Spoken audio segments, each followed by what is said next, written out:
65 is out in theaters this weekend, guys. And did you go out and see it? I sure did. And I know that it's not going to land for everybody.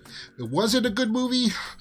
There was elements in there to be a good movie. But yeah, the synopsis reads, an astronaut crash lands on a mysterious planet only to discover that he's not alone. And we see from the trailers it's about dinosaurs. It's about time travel. Well, actually, no, it's not about time travel. It's not. He's from another civilization that comes and he crash lands there.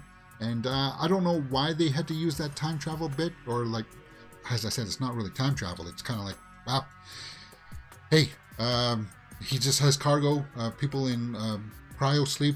He crash lands. One of them happens to be a little girl that survives.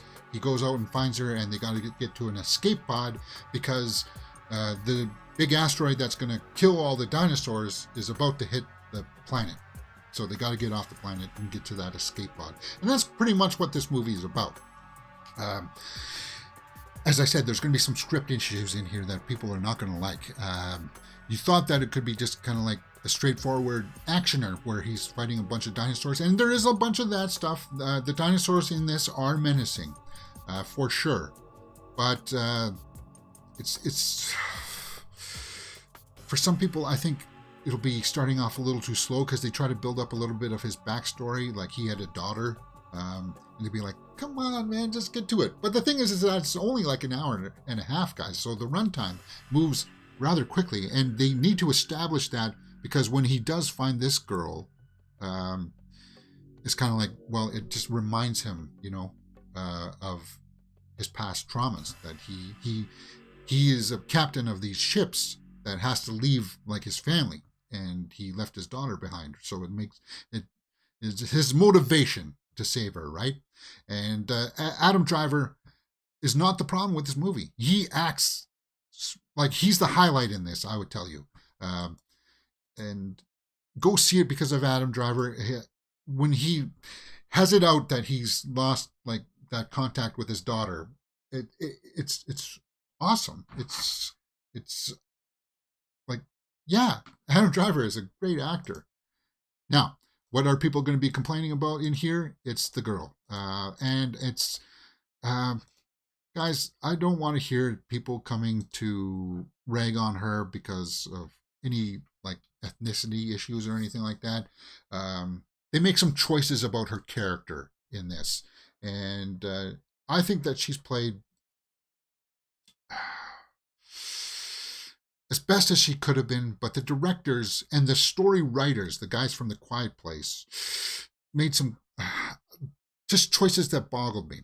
It did. Ariana Greenblatt played Koa. She's the young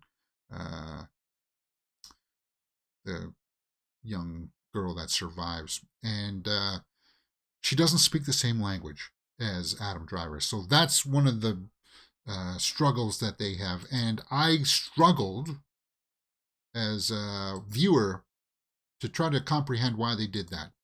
And the only reason I could think of is because it helped them bond, right? Because they had to show each other stuff instead of just telling each other stuff. And she was good at emulating stuff. She would copy him and do whatever he would do. And I'm sorry that that's a little bit of a spoiler, but I know that not a lot of people are going to go out and see the movie, and not a lot of people are going to...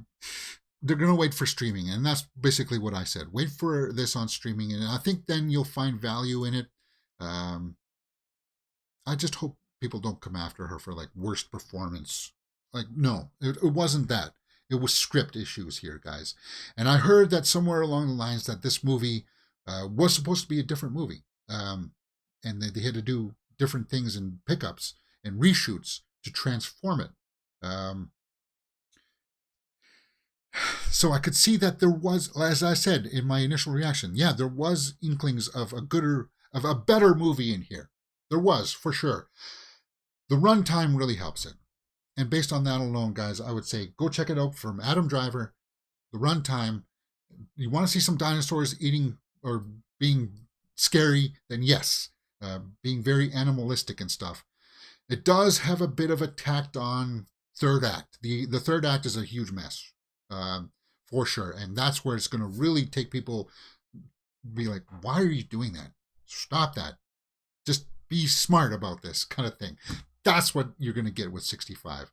But Adam Driver does save it, and I do think he does have a good rapport with the younger actress there. So I would go and say that's what I would say to check it out for that. Yeah, 65.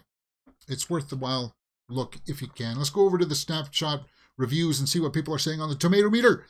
36% by the critics, 61% by the audience. So yeah, it's not landing. It's not resonating. And I warned you about that. It's not the worst movie of the year. It's not. I've seen worse. You people is easily worse than this.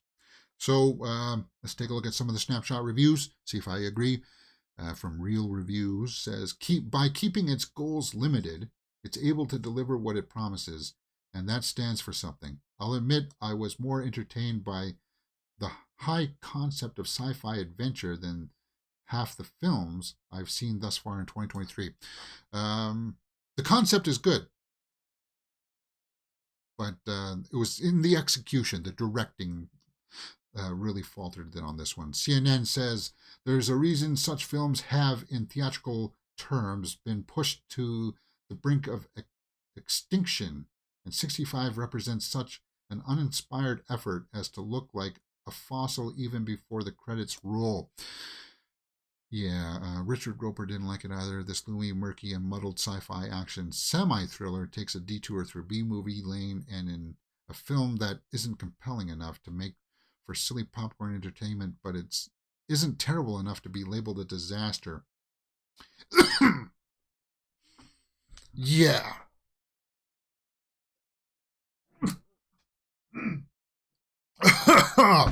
Oh my God. Oh yeah, that's staying in. That's staying in. That went down the wrong pipe. Always clear your throat out, guys. 65. Where would I rank it? I think that somewhere I would be a little bit more balanced. 36% is too low. 61, 6 out of 10. I would probably have to give it. That would be a very generous 6 out of 10 for 65. I would even probably, 6 out of 10. No, that scene at the end, 5.5 for 65. It's worth a look on Netflix when it comes there, guys. That's what I'd say. Hey, and that's the best that I can do. That's the best I can do for 65. What did you guys think? Let me know in the comments below, and we will talk about it. You're watching Mirror Domains.